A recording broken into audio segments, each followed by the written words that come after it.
أعوذ بالله من الشيطان الرجيم بسم الله الرحمن الرحيم قال رب اشرح لي صدري ويسر لي أمري واحلل عقدة من لساني يفقه قولي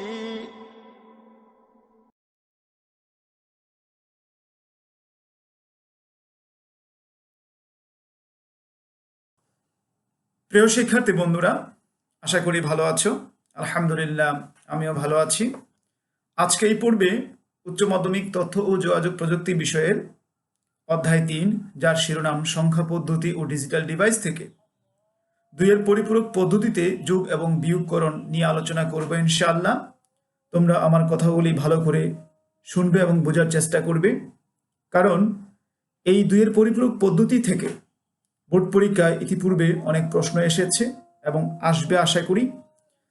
ইতিপূর্বে আমি আরেকটি ক্লাস নিয়েছি ২-এর পরিপূরক পদ্ধতির উপর, দ্বিতীয় ক্লাস এটা আমার। তার কারণ হলো, যেহেতু প্রত্যেক বছরই এখান থেকে বোর্ডে প্রশ্ন থাকে, সুতরাং আমাদের উচিত ভালো করে প্র্যাকটিস করা ২-এর পরিপূরক পদ্ধতিতে বিয়োগ এবং যোগ করা। তো শিক্ষার্থী বন্ধুরা, তোমরা আমার কথাগুলি ভালো করে শোনার চেষ্টা করবে এবং প্র্যাকটিস করবে, এটা আমার আশা এবং প্রত্যাশা থাকবে তোমাদের কাছে। প্রিয় শিক্ষার্থী বন্ধুরা, আজকে আলোচনা থেকে তোমরা ২-এর পরিপূরক পদ্ধতি ব্যাখ্যা করতে পারবে এবং ২-এর পরিপূরক পদ্ধতিতে যোগ ও বিয়োগ নির্ণয় করতে পারবে। প্রিয় শিক্ষার্থী বন্ধুরা, আমরা আজকের ক্লাসের শুরুতেই জেনে নেব বিপরীতকরণ বা নিগেশন। গত ক্লাসে আমরা ২-এর পরিপূরক পদ্ধতি নিয়ে আলোচনা করেছি। আজকের ক্লাসটাও আমি ২-এর পরিপূরক পদ্ধতি নিয়ে আলোচনার চেষ্টা করব ইনশাআল্লাহ। তার মধ্যে একটা কথা আমরা ভালো করে জানতে হবে, সেটা হলো বিপরীতকরণ। কোনো সংখ্যাকে ঋণাত্মক সংখ্যায় কিংবা অর্থাৎ ধনাত্মক সংখ্যাকে ঋণাত্মক সংখ্যায় কিংবা কোনো ঋণাত্মক সংখ্যাকে ধনাত্মক সংখ্যায় পরিবর্তন করাকে বিপরীতকরণ বা নিগেশন বলে। এটা একটা জ্ঞানমূলক প্রশ্নের উত্তর হিসাবে আমরা বিবেচনায় নিয়ে আসবো, মুখস্থ করে নেব। একটা এক্সাম্পল, 8 বিট রেজিস্টারে +9 ধনাত্মক সংখ্যাটা, তার সমতুল্য বাইনারি 9-এর বাইনারি হচ্ছে 1001। 8 বিটের কারণে 4টা শূন্য এবং এই শূন্যের কারণে 8 নাম্বার বিটটি হচ্ছে 0, যেটা আমরা ধনাত্মক হিসেবে জানি।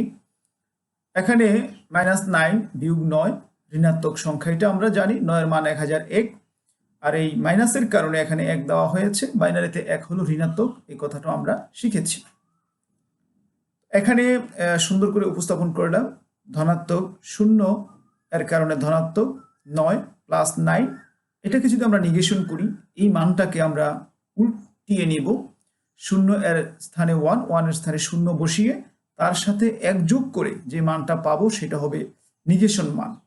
অর্থাৎ এই মানটা হচ্ছে নিগেশন, ঋণাত্মক হয়ে গেল ধনাত্মক থেকে, যেটাকে আমরা ২-এর পরিপূরক হিসেবে জানি। এবং গত ক্লাসে আমরা ২-এর পরিপূরক কিভাবে গঠিত হয় এটা শিখেছি। পুরো নিগেশন মানে হলো এটাকে আবার উদ্ধার করে নিয়ে আসা, অর্থাৎ চেঞ্জ করে আবার 1 যোগ করে এটাকে পূর্বের অবস্থায় নিয়ে আসা। ২-এর পরিপূরক হতে বাইনারিতে রূপান্তর। ২-এর পরিপূরক হতে অতি সহজে সংখ্যাকে প্রকৃত বাইনারি রূপান্তর করা যায়। এই জন্য ২-এর পরিপূরক সংখ্যাকে উল্টিয়ে 1 যোগ করতে হয়। একটি এক্সাম্পল দেওয়া হলো, ২-এর পরিপূরক গঠনে আছে যে সংখ্যাটি আমরা নিম্নে দিয়েছি, এটার দশমিক মান নির্ণয় করতে হবে। এখানে চিহ্ন বিটটি 1, অর্থাৎ 8 নাম্বার যে বিটটি এটি 1 ঋণাত্মক। সুতরাং এর পরিপূরক নির্ণয় করে প্রকৃত সংখ্যাটি পাওয়া যাবে এভাবে। মানটাকে আমরা উল্টিয়ে নিলাম, অর্থাৎ তার সাথে যে মানটা আছে 1-এর স্থানে 0, 0 স্থানে 1 বসিয়ে এই মানটা পেয়েছি, যেটা 1-এর পরিপূরক। আমরা জানি 1-এর পরিপূরকের সাথে 1 যোগ করলে গঠিত হয় 2-এর পরিপূরক। এই মানটা পেয়েছি, যার সমমান ডেসিমেল হচ্ছে 117। মানটা ঋণাত্মক।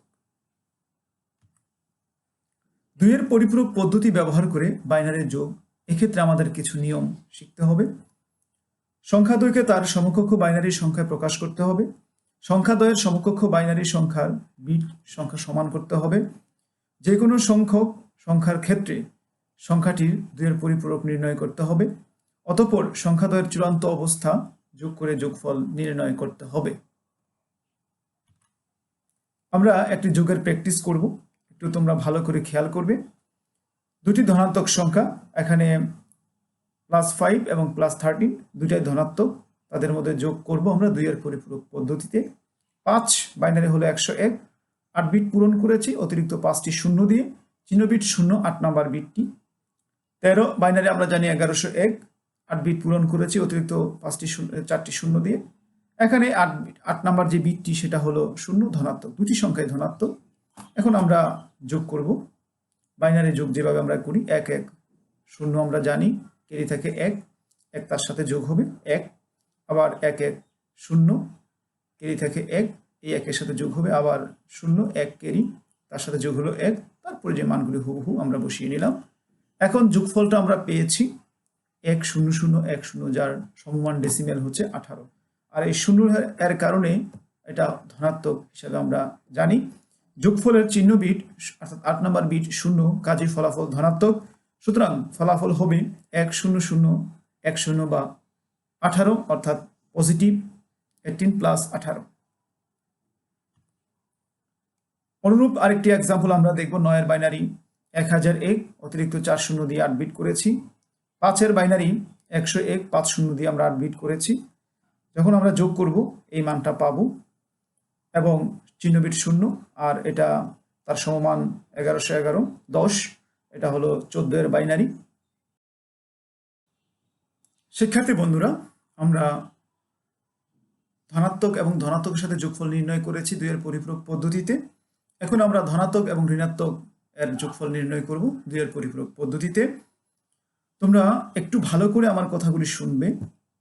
8 এর বাইনারি আমরা 1000 জানি, 8 বিট পূরণ করেছি অতিরিক্ত 4টি শূন্য দিয়ে। 5 এর বাইনারি আমরা জানি 101, তার বামে অতিরিক্ত 5টি শূন্য দিয়ে মানটিকে 1 এর পরিপূরক করতে হয়েছে উল্টিয়ে, তার সাথে 1 যোগ করে আমরা যে মানটা পেয়েছি সেটা হলো, আমি মাউস মুভ করছি যে অংশটাতে, এটা হলো সেই মানটা, এর পরিপূরক মান। এখন 2 এর পরিপূরক নিয়ম অনুযায়ী আমরা 8 এর মান এবং এই 5 এর ঋণাত্মক মান দুটাকে যোগ করে আমরা এই মানটা পেয়েছি 101 101 000 0, 1 1 যোগ করলে আমরা জানি 0 হাতে 1 থাকে, 1 তার সাথে যোগ করে আবার 10 বা 0 হাতে 1, এইভাবে যোগ করে আমরা এই পর্যায়ে এসেছি। এখানে 9 নম্বর একটা অতিরিক্ত বিট, যেটাকে আমরা ক্যারি বিট বলি, যা ওভারফ্লো হয়েছে। যোগের পর ওভারফ্লো ক্যারি বিবেচনা করা হয় না, হিসেবে আসে না। চিহ্ন বিট 0, ফলাফল ধনাত্মক, এবং নির্ণয়ে প্রাপ্ত মান হবে আমার 8 থেকে 5 বিয়োগ করলে 3।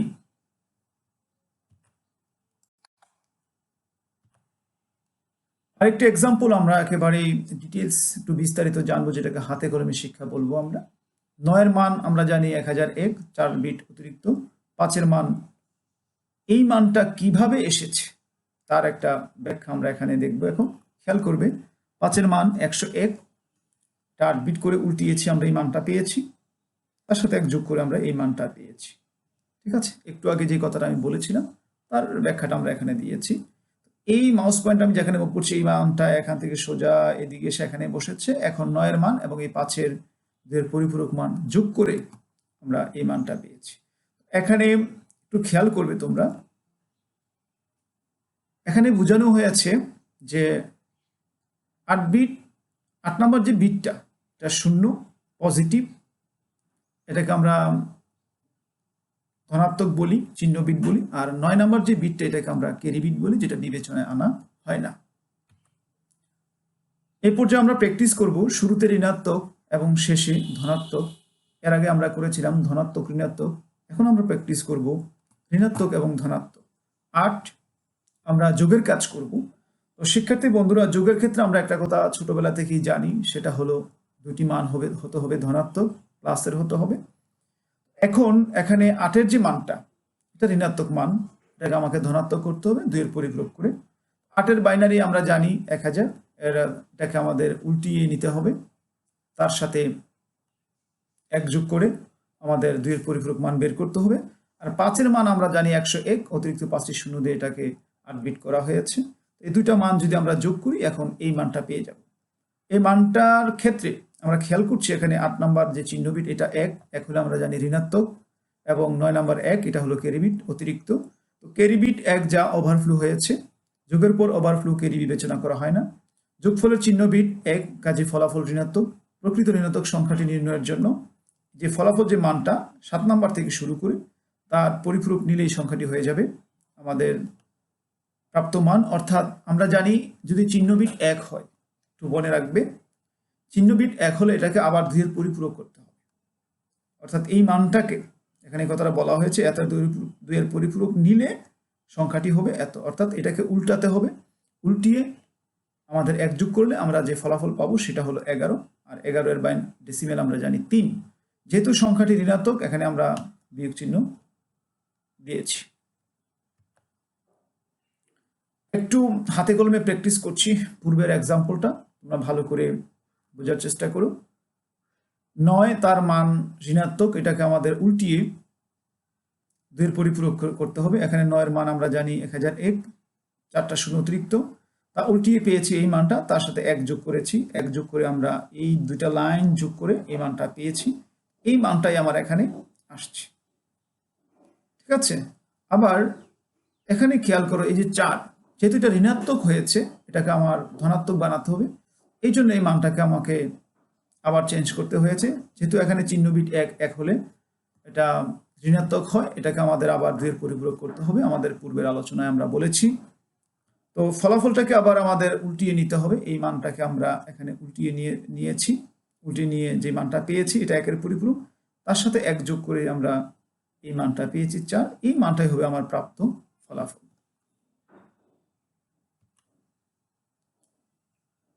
আমরা ধনাত্মক ঋণাত্মক, ঋণাত্মক ধনাত্মক প্র্যাকটিস করেছি। এখন ঋণাত্মক ঋণাত্মক প্র্যাকটিস করব। আর আমাদের মূলত কাজটা হচ্ছে যোগ, 2 এর পরিপূরক যোগ। তো যোগের ক্ষেত্রে আমরা জানি দুইটা চিহ্নই আমাদের ধনাত্মক হতে হবে, এক্ষেত্রেও আমাদের দুইটাকেই 2 এর পরিপূরক করতে হবে। 8 এর মান 2 এর পরিপূরক মান হচ্ছে এটা, 5-এর 2 এর পরিপূরক মান হচ্ছে এটা। কিভাবে পরিপূরক করতে হয় আমরা পূর্বের ক্লাসে কয়েকবার রিপিট করেছি, আলোচনা করেছি। এখন এই দুইটাকে যোগ করে আমরা এই মানটা পেয়েছি। শিক্ষার্থী বন্ধুরা, আমাদের চিহ্ন বিট 1 এটা ঋণাত্মক, আর ক্যারি বিট 1 যেটা অবিবেচ্য, বিবেচনা আনা হয় না। আমরা জানি চিহ্ন বিট 1 হলে এটাকে আবার 2 এর পরিপূরক করতে হবে। তো যদি এই মানটাকে আমরা 2 এর পরিপূরক করি তাহলে আমরা ফলাফল পাবো 13, বাইনারি এর সমমান 13 পাবো। আর যেহেতু এটা ঋণাত্মক এই জন্য আমরা ঋণাত্মক চিহ্ন এখানে দিয়েছি। তার প্র্যাকটিস, পূর্বের আলোচনার প্র্যাকটিস, ফলাফল যদি ঋণাত্মক হয়, 9 এর মান ঋণাত্মক, 5-এর মান দুইটাই ঋণাত্মক, এই 9 ঋণাত্মক, এটাকে আমার 2 এর পরিপূরক করতে হবে। দুইটাই টুইস কমপ্লিমেন্ট, 2 এর পরিপূরক মান এখানে এসেছে, দুইটাই 2 এর পরিপূরক মান এসেছে। যোগফলের মধ্যে আমরা পেয়েছি এখানে চিহ্ন বিট 1, আমরা জানি চিহ্ন বিট 1 হলে ঋণাত্মক, এটাকে আবার 2 এর পরিপূরক করতে হবে, এখানে যেভাবে আমরা করেছি। এই যে ফলাফলটা, আমি মাউস পয়েন্টটা মুভ করছি, এটাই আমাদের বামে নিচে, এখানে এটাকে উল্টিয়ে আমরা এই মানটা পেয়েছি, এটা 1 এর পরিপূরক, তার সাথে 1 যোগ করেছি, করলে হবে যে ফলাফলটা পেয়েছি এটা 2 এর পরিপূরক, আর এই মানটাই আমার এখানে চলে আসছে। এখন তার সমমান 14, যেটা ঋণাত্মক হিসেবে আমরা জানি। বিপরীত চিহ্নের সমান সংখ্যা 2 এর পরিপূরক যোগ। এখন একটু খেয়াল করবে, ধনাত্মক ঋণাত্মক, 8 এর মান 1000 আমরা জানি, এটা ধনাত্মক, এখানে কোনো পরিবর্তন করার প্রয়োজন নেই। আর মাইনাস যেটা আছে এটা ঋণাত্মক, এটাকে আমাদের 2 এর পরিপূরক করে আবার পর্যায়ে নিয়ে আসতে হবে। এনেছি, আমরা যোগ করে মানা ফলাফল এটা পেয়েছি। এখানে চিহ্ন 0, ফলাফল ধনাত্মক, 1 হচ্ছে ক্যারি, যেটা অবিবেচ্য, বিবেচনায় আনা হয় না। শিক্ষার্থী বন্ধুরা, আমরা 2 এর পরিপূরক পদ্ধতি ব্যবহার করে বাইনারি যোগ অনেকগুলি এক্সাম্পল প্র্যাকটিস করেছি। এই পর্যায়ে আমরা প্র্যাকটিস করব বিয়োগ করা। 2 এর পরিপূরক পদ্ধতিতে 8 বিট সংখ্যা ব্যবহার করে প্লাস মানে ধনাত্মক 8 ধনাত্মক 5 বিয়োগ করো। এক্ষেত্রে আমাদেরকে একটা কথা মনে রাখতে হবে, বিয়োগের ক্ষেত্রে আমরা জানি নিচে যে মানটা থাকে বিয়োজ্য, তাকে আমরা ঋণাত্মক সবসময় বলে থাকি। এখানে 5কে ঋণাত্মক বানাতে হবে। 8 এর মান 1000, 8 বিট করেছি 4 বিট দিয়ে, 5-এর মান 101, 5 বিট দিয়ে 8 বিট করেছি। বিয়োজ্য অর্থাৎ নিচে যে মানটা +5 এটাকে নেগেশন করতে হবে, উল্টি 2 এর পরিপূরক করতে হবে। তো নেগেশন করার পদ্ধতিটা হলো বাইনারি 5 এর যে মানটা এটাকে উল্টিয়ে তার সাথে 1 যোগ করতে হবে। 5 এর মান উল্টিয়ে আমি এই মানটা পেয়েছি, তার সাথে 1 যোগ করে এই মানটা পেয়েছি। একটু খেয়াল করবে তোমরা, মাউস পয়েন্টার যেখানে মুভ করছে। 5 এর নিগেশন ভ্যালু এবং 8 এর অরিজিনাল ভ্যালু দুইটাকে আমরা যোগ করে যে মানটা পেয়েছি সেটা হলো এই মানটা, আর এটাই হলো আমার প্রাপ্ত পাওয়া ফলাফল। ঠিক আছে? প্রিয় শিক্ষার্থী বন্ধুরা, আমরা 2 এর পরিপূরক পদ্ধতি ব্যবহার করে বাইনারি যোগ শিখেছি। এখন বাইনারি বিয়োগ শিখব। যোগ এবং বিয়োগের ক্ষেত্রে একটা কথা আমাদের খুব ভালো করে মনে রাখতে হবে, সেটা হলো সংখ্যার পূর্বে কোন চিহ্ন রয়েছে তার উপর নির্ভর করবে আমার কাজের প্রক্রিয়া এবং ধরন। প্রশ্নে আমরা +8 + 5 অর্থাৎ +8 +5 দুইটার মধ্যে বিয়োগ করতে হবে। আমরা জানি বিয়োগের ক্ষেত্রে সবসময় বিয়োজ্য যে মানটা এটা ঋণাত্মক হতে হয়। এখানে 5টা আছে ধনাত্মক, এটাকে ঋণাত্মক করতে হবে। 8 এবং 5 এর 8 বিট বাইনারি মান এই দুইটা আমরা জানি। এখন এই 5টাকে নিগেশন করতে হবে, যেহেতু এটা ধনাত্মক আছে এটাকে ঋণাত্মক করতে হবে, চিহ্ন পরিবর্তন করতে হবে। আর চিহ্ন পরিবর্তন করাকে আমরা জানি যে নিগেশন বলে। এখন নিগেশন কিভাবে করব? 5 এর মানটাকে আমরা উল্টিয়ে নিয়েছি, তার সাথে 1 যোগ করে যে মানটা পেয়েছি এটা হলো আমার 2 এর পরিপূরক মান বা নিগেশন ভ্যালু। এখন আমাকে যেই ধনাত্মক 8 তার মানটা হলো এটা, আর নিগেশন 5 তার মান হলো এটা, দুটাকে যোগ করে আমরা এই মানটা পেয়েছি। এখানে চিহ্নবিট 0, ফলাফল ধনাত্মক, সুতরাং এটাই আমার নির্ণয় ফলাফল। এখানে আর নতুন তেমন কোনো কাজ নেই। উদাহরণ 2, এখানে বাইনারি হতে বাইনারি বিয়োগ। একটু খেয়াল করবে তোমরা, ইতিপূর্বে আমরা দশমিক থেকে দশমিক বিয়োগ করেছি, সেক্ষেত্রে আমাকে বাইনারি মান বের করতে হয়েছে। এখানে বের করার প্রয়োজন নেই। এখানে উভয় সংখ্যার বিট সমান, বিয়োজক হলো 1 1 0 1 0 1 0 1 এবং বিয়োজ্য হলো 1 0 0 1 1 0 1 1। এখন বিয়োজ্য সংখ্যার 2 এর পরিপূরক ব্যবহার করে বিয়োজক সংখ্যার সাথে যোগ করতে হবে। আমাকে যে কাজটা করতে হবে, প্রথম যে মানটা আছে এখানে, এই যে মানটা এর পরিপূরক নির্ণয় করতে হবে, অর্থাৎ বিয়োজ্যকে পরিপূরক করতে হবে। তো বিয়োজ্যের মানটাকে 1 এর পরিপূরক করলে উল্টিয়ে নিলে আমি এই মানটা পাই, 1 এর জায়গায় 0 0 এর জায়গায় 1 বসিয়ে তার সাথে 1 যোগ করে আমরা 2 এর পরিপূরক মান পেয়েছি। এখন প্রথম যে মানটা আছে আমার বিয়োজক এবং দ্বিতীয় যে বিয়োজ্য মানটা তার নেগেশন ভ্যালু হচ্ছে এটা, পরিপূরক ভ্যালু হচ্ছে এটা, এই দুইটা আমরা পাশাপাশি যোগ করব, করে আমরা পেয়েছি এই মানটা। সাধারণ বাইনারি যোগের কাজ করে আমরা এই মানটা পেয়েছি। তোমরা একটু লক্ষ্য করবে, চিহ্নবিট 0, এটা 0 হওয়ার কারণে ফলাফল ধনাত্মক আমরা জানি, আর 1 ক্যারি বিট এটা বিবেচনা করা হয় না। এখানে প্রাপ্ত মান বা ফলাফল হবে, আউটপুট হবে আমার 1 1 0 থেকে শুরু করে 1 1 1 1 0 1 0।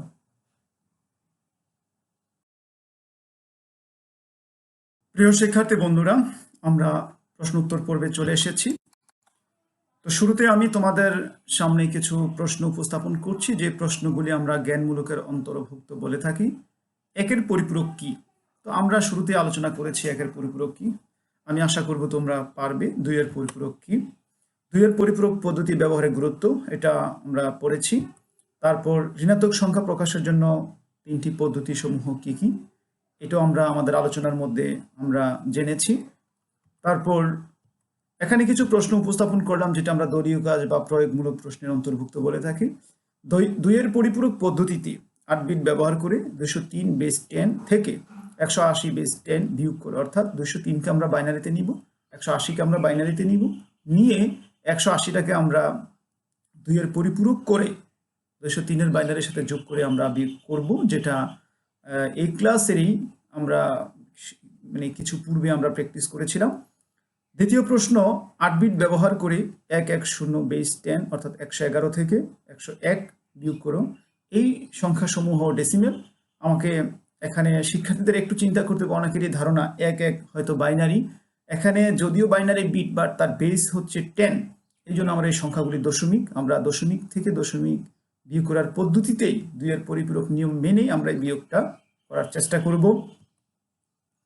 2 এর পরিপূরক পদ্ধতিতে 8 বিট ব্যবহার করে 247 থেকে 187 বিয়োগ করো, একই নিয়ম আমরা একটু ভালো করে চর্চা করব ইনশাআল্লাহ। আমি কিছু বহুনির্বাচনী প্রশ্ন উপস্থাপন করছি। আমার আশা এবং মানে চাওয়া তোমাদের কাছে তোমরা ভালো করে এই প্রশ্নগুলি প্র্যাকটিস করবে। যেমন এখানে প্রথম প্রশ্ন, যে এই যে মানটা বাইনারি থেকে এই মানটা দুইটাই বাইনারি মান, মোট কতটি মান নির্দেশ করে, অর্থাৎ এখানে কতটি বিট আছে। যদি 7টি বিট বা 8টি বিট হয়, আমার মান নির্দেশ করবে নিম্নের কোনটি। তোমাদেরকে এটা 1 মিনিটের মধ্যে বের করতে হবে।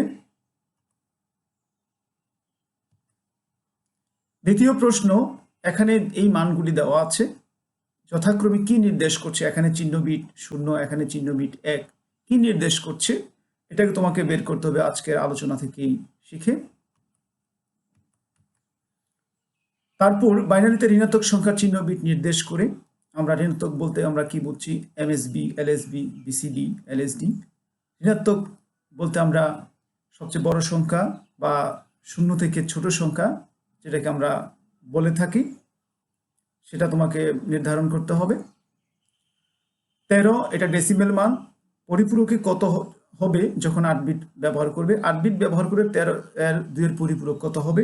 13 এর বাইনারি আমরা জানি 1101, ঠিক আছে, 1101। এটাকে আমার 8 বিট করতে হবে, উল্টাতে হবে, উল্টিয়ে 1 যোগ করলে যে মানটা পাবো সেই মানটাই হবে আমার এখানে সঠিক উত্তর।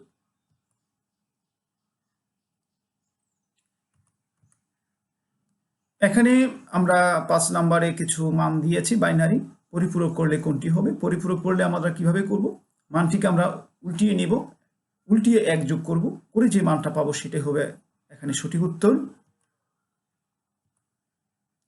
6, 10 থেকে 10 হলো ধনাত্মক আর 8 হলো ঋণাত্মক, বিয়োগফল 2 এর পরিপূরকের মাধ্যমে কত হবে।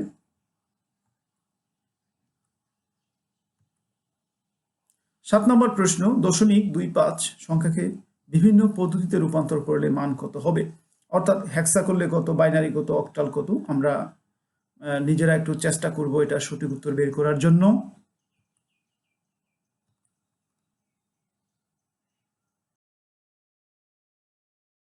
প্রিয় শিক্ষার্থী বন্ধুরা, আজকের আলোচনার শেষ পর্যায়ে চলে এসেছি। আলহামদুলিল্লাহ, এ পর্যায়ে আমি তোমাদের সামনে একটি প্রশ্ন উপস্থাপন করব, যেই প্রশ্নের আলোকে তোমরা তোমাদের জ্ঞান, অনুধাবন, প্রয়োগ এবং উচ্চতর দক্ষতাকে সঠিকভাবে উপস্থাপন করতে পারবে উত্তরপত্রে। এটা আমার আশা থাকবে তোমাদের উপর, এবং ভালো করে প্র্যাকটিস করবে যাতে করে প্রশ্নের আলোকে, যে কোনো প্রশ্নের আলোকে উত্তর সঠিকভাবে উপস্থাপন করতে পারো। এটা আমার আশা এবং প্রত্যাশা থাকবে। এই বলে আজকের ক্লাস থেকে আমি বিদায় নিচ্ছি। আল্লাহ হাফেজ। প্রিয় শিক্ষার্থী বন্ধুরা, একটি সৃজনশীল প্রশ্ন আমি উপস্থাপন করেছি তোমাদের সম্মুখে। তাসকিন স্যার শ্রেণীকক্ষে আইসিটি বিষয়ের সংখ্যা পদ্ধতি নিয়ে আলোচনা করছিলেন। ক্লাসের এক পর্যায়ে স্যার সুহেল এবং রোহানকে জিজ্ঞাসা করলেন, তোমরা প্রথম সাময়িক পরীক্ষায় আইসিটি বিষয়ে কত নম্বর পেয়েছিলে। সোহেল বলল 105, যার বেস অক্টাল 8, এবং রোহান বলল 4F, যার বেস 16। পিছনে বসে থাকা মিতা বলল, স্যার আমি তো 100,111, যার বেস 2 নম্বর পেয়েছি। অতঃপর শিক্ষক বললেন, কম্পিউটারের অভ্যন্তরে সমস্ত গাণিতিক কাজ হয় একটিমাত্র অপারেশনের মাধ্যমে। শিক্ষার্থী বন্ধুরা, এখানে ক খ প্রশ্ন দুইটা হয়েছে সিলেবাসের অন্তর্ভুক্ত এবং উদ্দীপকের বহির্ভূত। নিগেশন কি? জ্ঞানমূলক প্রশ্ন আমরা আলোচনায় শুনেছি। 2 এর পরিপূরকের গঠন সম্পর্কে ব্যাখ্যা করো, এটা আমাদের আলোচনায় ছিল। মিতার প্রাপ্ত নম্বরের সাথে 10101 উদ্দীপকের অপারেশনের মাধ্যমে যোগফল নির্ণয় করো, অর্থাৎ 2 এর পরিপূরকের মাধ্যমে যোগ করতে বলা হয়েছে। সোহেল ও রোহান এর প্রাপ্ত নম্বরের মধ্যে পার্থক্য যোগের মাধ্যমে নির্ণয় করা যায় কিনা বিশ্লেষণপূর্বক মতামত দাও। এটা 2 এর পরিপূরকের মাধ্যমে আমাদেরকে বিয়োগ করতে হবে। আমি আশা করি তোমরা এই প্রশ্নসমূহের উত্তর সঠিকভাবে উপস্থাপন করতে পারবে।